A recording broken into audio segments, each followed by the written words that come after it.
यार पता है, सीयूईटी का रिजल्ट आने के बाद और डीयू में एडमिशन लेने के बावजूद भी, कट ऑफ मैच करने के बावजूद भी आपका एडमिशन कैंसिल हो सकता है। पता है कैसे?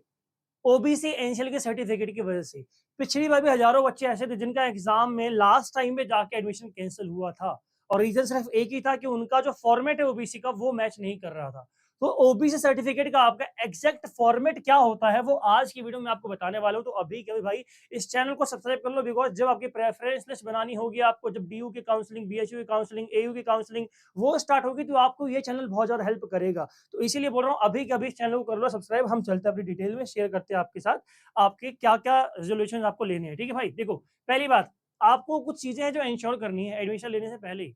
अपना सर्टिफिकेट बनवाना है आपको पहले तो। अगर आपको ओबीसी एनसीएल का सर्टिफिकेट अभी तक नहीं बना है और आपने फॉर्म फिल करते टाइम अगर ओबीसी को पिक किया है, तो आप लोग चुपचाप अपना फॉर्म भरवाएं। और फॉर्म को कुछ आपको ध्यान रखना चीजों को, क्या चीजें वो आपकी, देखो पहले तो सर्टिफिकेट का फॉर्मेट।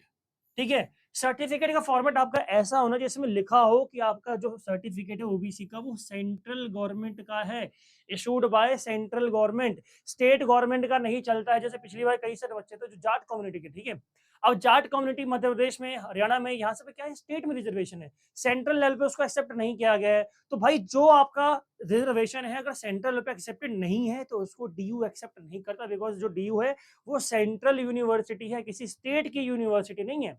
भले ही उसका नाम यूनिवर्सिटी ऑफ दिल्ली है, बट वो यूनिवर्सिटी जो है सेंट्रल लेवल की है। ठीक है, तो आपका जो सर्टिफिकेट है एक तो वो सेंट्रल गवर्नमेंट का होना चाहिए। सेकेंड चीज उसमें मेंशन होना चाहिए कि आप नॉन क्रीमी लेयर हैं। ठीक है, एक होता है क्रीमी लेयर, एक होता है नॉन क्रीमी लेयर। जिसकी भी सैलरी जो है, फैमिली इनकम जो है बेसिकली 8 लाख से कम की होती है, वो नॉन क्रीमी लेयर में आता है। अब आप है या नहीं है इसके अंदर आपको पता इससे चलेगा आपके सर्टिफिकेट में क्या चीज मेंशन है। अगर सर्टिफिकेट में क्रीमी लेयर है तो आपको एडमिशन नहीं मिलेगा, नॉन क्रीमी लेयर वालों को ही यहाँ पे एडमिशन मिलता है। ठीक है, तो पहली चीज सेंट्रल गवर्नमेंट का, और दूसरा एनसीएल। सेकेंड चीज जो है और क्या है ध्यान देने वाली, वैलिडिटी। क्या है भाई वैलिडिटी आपकी? जो वैलिडिटी आपकी आफ्टर अप्रैल 2025। ठीक है, इस बार का जो एडमिशन 2025 का, तो 1 अप्रैल 2025 के बाद की ही आपकी इशू डेट होनी चाहिए। अगर इससे पहले का आपका सर्टिफिकेट बना हुआ है तो वो वैलिड डीयू के लिए नहीं होगा, ध्यान रखना इस चीज का। अगर अभी आपका सर्टिफिकेट जो आपके पास है उसकी डेट अगर 1 अप्रैल 2024 के पहले की है तो उसको आप लोग री इशू करवा लो। ठीक है, रिन्यू करा लो उसको, क्योंकि आप लोगों का डीयू में एक्सेप्टेड नहीं होगा। थर्ड थिंग क्या है, पर्सनल डिटेल्स, नाम वगैरह, पापा का नाम, ये सब चीजें, एकेडमिक जो डॉक्यूमेंट्स है ये सब आपके मैच होने चाहिए ओबीसी सर्टिफिकेट और रियल में जो है। ठीक है, इशूइंग अथॉरिटी ये कौन से, must be a competent authority like SDM, tehsildar, इन सब के होनी चाहिए। ग्राम प्रधान प्रधान साइन करवा के मत ले आना, ग्राम प्रधान की कोई वैल्यू नहीं है। तहसीलदार लेवल, मतलब एटलीस्ट तहसीलदार के लेवल तक का हो, बाकी एसडीएम का हो तो भी चलेगा, अच्छी बात है। With seal and signature. ठीक है, इनका सिग्नेचर भी होना चाहिए, स्टैम्प भी होनी चाहिए। ठीक है, अगली चीज नॉन क्रीमिलियर बता ही दिया आपको मैंने। लैंग्वेज एंड एलिजिबिलिटी, अब ये क्या होता है, कई सारे आप देखोगे कि आपको लोकल लैंग्वेजेस में आपके सर्टिफिकेट बने हुए दिखते हैं, बट जो एक्सेप्टेड होता है मोस्टली वो हिंदी और इंग्लिश का ही होता है। दो ही लैंग्वेजेस में आपका एक्सेप्ट होगा, चाहे हिंदी में लिखा हो चाहे इंग्लिश में लिखा हो, डीयू उसी को एक्सेप्ट करेगा। ठीक है, अगली चीज अपलोडिंग फॉर्मेट, ये सब बात की चीज है, कंसिस्टेंसी ये सब बात की चीज है। मैं आपको एक बार दिखाता हूँ फॉर्मेट कैसे आपका होगा, सैंपल फॉर्मेट। ठीक है, यहाँ लिखो, लिखा हुआ है गवर्नमेंट ऑफ, जो भी स्टेट का नाम है, जैसे यहाँ पे उत्तर प्रदेश लिखा होगा, है ना। अगर यूपी के हैं तो उत्तर प्रदेश लिखा होगा, बिहार के हैं तो गवर्नमेंट ऑफ बिहार लिखा होगा। बोलोगे भैया आपने बोला सेंट्रल लेवल का, अरे बाबा आपने जहां बनवाया है ये उसका नाम है, ये उस स्टेट का नाम है।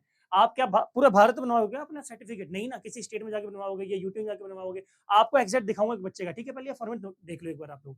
Office of district magistrate, sub division magistrate, यहाँ पे लिखा होगा कौन बना रहा है, कौन इशू कर रहा है। ठीक है, फिर क्या लिखा है, income and asset certificate to be produce by other backward classes applying for admission to central educational institutions. क्या लिखा है यहाँ पे, देखो ये चीज गौर करने वाली है, सेंट्रल एजुकेशन इंस्टीट्यूशन। अब जो स्टेट वाले होते हैं ना, वहां पे लिखा होता है यहाँ पे हरियाणा। ठीक है, state of Haryana educational institution. ठीक है, जहां पे ऐसे लिखा होगा, बिहार वाला होगा तो बिहार का लिखा होगा।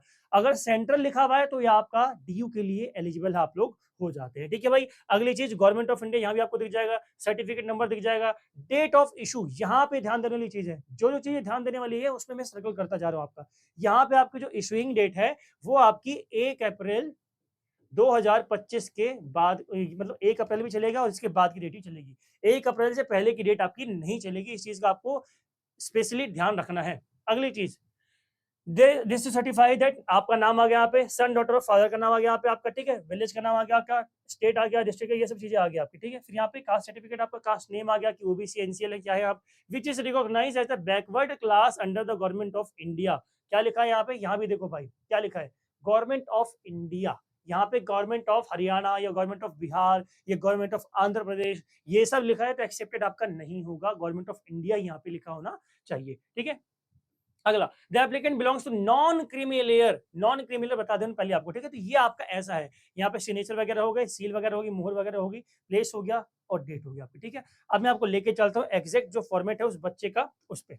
जैसे ये है आपका, ठीक है, एक बच्चा है जिसका सर्टिफिकेट है जौनपुर का ये बच्चा, ठीक है। तो देखो यहाँ पे क्या लिखा हुआ है, आप बोलोगे भैया यहाँ पे अगर ये बना हुआ उत्तर प्रदेश का हॉलमार्क लगा हुआ है तो ये क्या एक्सेप्टेड नहीं होगा, ना भाई एक्सेप्ट होगा, क्योंकि ये स्टेट का है, मोहर ये स्टेट की है कि इस स्टेट में बना है, ठीक है। बट जो लिखी है चीजें उन पे गौर करने आपको, जैसे मैं आपको बताता हूँ क्या लिखा है यहाँ पे। देखो पहले तो क्या होगा, यहाँ पे जिला आपका कौन सा है, जौनपुर यहाँ लिखा हुआ है, तहसील शाहगंज, आवेदन क्रमांक, ये सब चीजें यहाँ पे लिखी होंगी, ठीक है। अब यहाँ से ध्यान देने चीज है, this is to certify that आपका नाम यहाँ पे आ गया, नेम यहाँ पे आ गया, सन डॉटर ऑफ, यहाँ पे पापा का नाम आपका आ गया, ठीक है, फादर्स नेम, ठीक।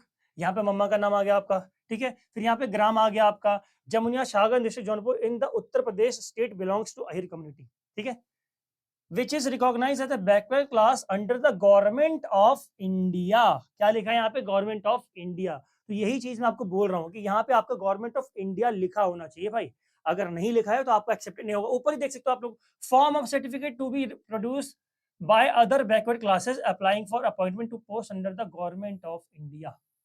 अगर सेंट्रल लेवल का नहीं होगा तो यहाँ पे लिखा हो government of Haryana, government of Bihar, कुछ भी लिखा यहाँ पे हो सकता है, ठीक है भाई। ये सब चीजें लिखी हुई हैं। बाकी मैं और जो चीज दिखाते हैं यहाँ पे, साइन देखो यहाँ पे डिजिटली ये अमित कुमार सिंह जो वहाँ के ऑफिसर है उनका साइन है यहाँ पे, ठीक है। और यहाँ क्लियरली मेंशन है not belongs to person section creamy layer, यानी कि ये क्रीमी लेयर के अंदर नहीं आता, यानी कि जो बच्चा है नॉन क्रीमी लेयर है, इसीलिए इसका फॉर्म जो है डीयू में एक्सेप्ट हुआ है।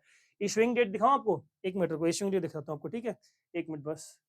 हाँ ये देखो, कहाँ गई डेट आपकी, ये रही, देखो इशू डेट यहाँ लिखी हुई है 4 अगस्त 2023, 4 अगस्त 2023। और ये बताऊं, ये बच्चा ऐसा है 2023 में ड्यू में एडमिशन लिया और इसकी जो काउंसलिंग थी डॉक्यूमेंट वेरिफिकेशन वाली, वो लास्ट डेट इसकी जो थी वो 5 अगस्त थी, 5 अगस्त। इसने एक दिन पहले बनवाया है और एक दिन पहले भी आपका जो फॉर्म था वो एक्सेप्ट किया गया। बट ये किस्मत की बात है, पिछली बार कई सारे बच्चे ऐसे थे जिनका एक दिन पहले 2 दिन पहले नहीं बन पाया था, कभी कोई ऑफिस बंद है, कभी या तो साइबर कैफे बंद है या तो वेबसाइट क्रैश हो रही है, तो ये इश्यूज होते हैं। इसीलिए अभी भी जिनका नहीं बना है वो लोग अभी के अभी बनवा लो, और डेट वगैरह का ध्यान रखना, इशूइंग डेट ध्यान रखना, जो फॉर्मेट है उसका ध्यान रखना। आपको फॉर्मेट यहाँ पे दे दिया मैंने, अगर फॉर्मेट आपको चाहिए तो टेलीग्राम का जो चैनल है उसको ज्वाइन कर लो, डिस्क्रिप्शन बॉक्स है वहां पे मैं इस फॉर्मेट को सेंड भी कर दूंगा, ठीक है। तो आई होप आपके जो ओबीसी सर्टिफिकेट से रिलेटेड जो भी डाउट थे आपकी डिटेल में मैंने सॉल्व करवा दिया, आपका वो इशू आपका सॉल्व हो गया। अभी भी कोई डाउट है आपका किसी भी चीज को लेकर तो आप लोग कमेंट कर सकते हैं या फिर टेलीग्राम का चैनल जो है उस पर जाके हमसे कुछ भी डाउट्स पूछ सकते हैं। तो आज के वीडियो इतना ही, जय हिंद जय भारत।